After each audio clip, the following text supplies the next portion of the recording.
My first year of university has been online, and while it may not have been very eventful, I wanted to take some time to reflect. Let's rewind to the first day of classes. Despite not being able to go on campus, there's always something a little exciting about back-to-school season. And for me, starting a new program at a new school with people I've never met before felt like a fresh start. I cut some lavender from my garden to place on my desk, and I bought a cute planner and some pens. Adjusting to this online environment, I learned very quickly how tired I get sitting at a computer all day. I have a hard time sitting still for long periods of time, and I definitely need to put up a sign on my door to remind my family when I'm writing a test. My classes, for the most part, were on Zoom, as well as meetings and group projects. Looking at my appearance staring back at me in class was something new. It was strange to think my classmates' perception of me was all they saw through a computer camera. I became a little self-conscious about how I appeared and what was behind me, but mostly the pressure of always being on scared me, and I found it easier to keep my camera off.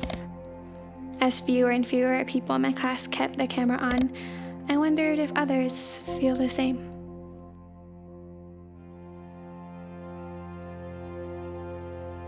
The days passed by quickly, and as the months went on, the line between my work and personal life was beginning to blur. On a normal day, I set my alarm early in the morning to brush my teeth and get ready for the day.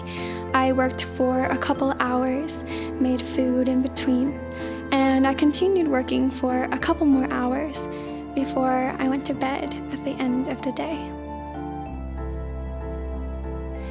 After a while, everything started to feel really repetitive.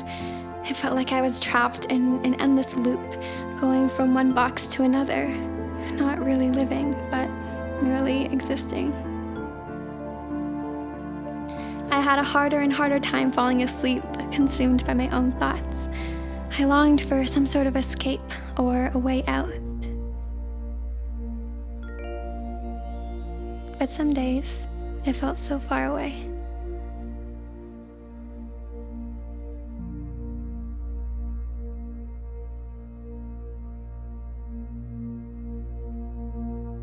I was searching for meaning in my work, but the information was coming and leaving so fast, I didn't have time to process what was happening. Everything began turning into a jumble of words and numbers, and I felt a huge disconnect between the work I was doing and the work I wanted to do. Memorizing information to dump out on a test, completing assignment after assignment after assignment. I felt like I wasn't truly taking anything in. Some days, I felt like the only way for me to succeed was to become less and less of who I am, and more of what I thought I needed to be. But despite that, I still worked hard and I kept myself busy. I thought if I could just block out everything I've been feeling, maybe it'll get easier. But the more I tried to suppress it, the harder it became.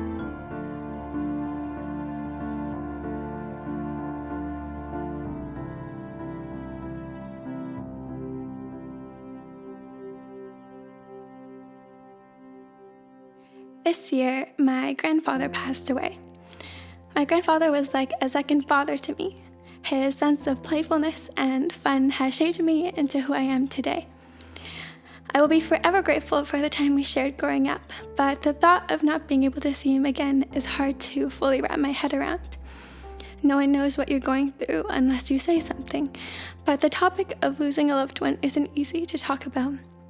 Otherwise, life continues on. It doesn't stop and wait for you to catch up. So as my schoolwork kept piling up, I lost a lot of motivation to stay on top of my work. And almost every night, I would come back to the escape in my mind.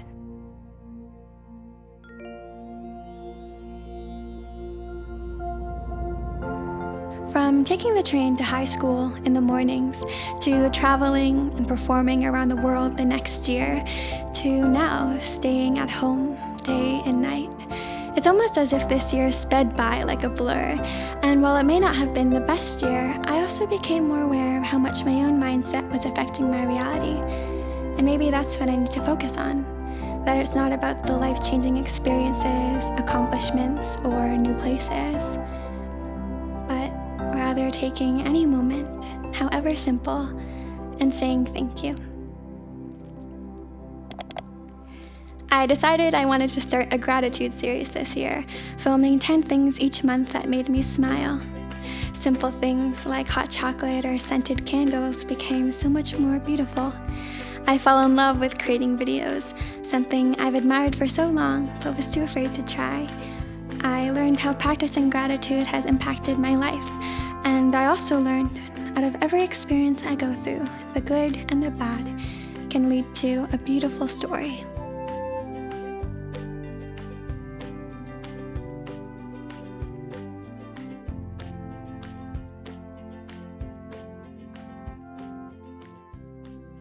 I have a video idea.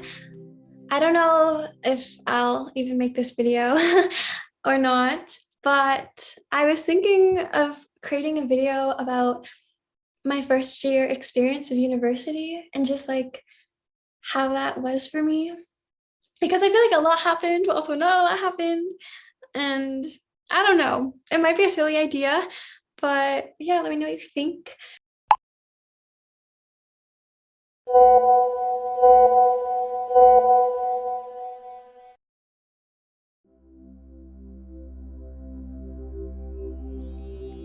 The boxes I've created in my mind have become my own reality.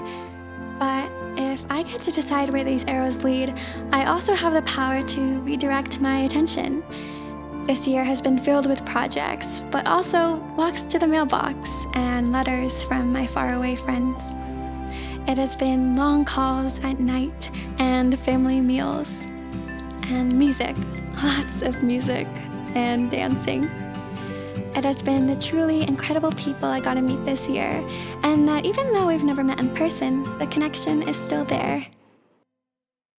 Well, most of the time. The seasons change so quickly when I'm not paying attention, and just as a beautiful flower can grow from a long winter season, I'll remind myself that whenever I feel lost and don't know where to turn, I can always find my way back.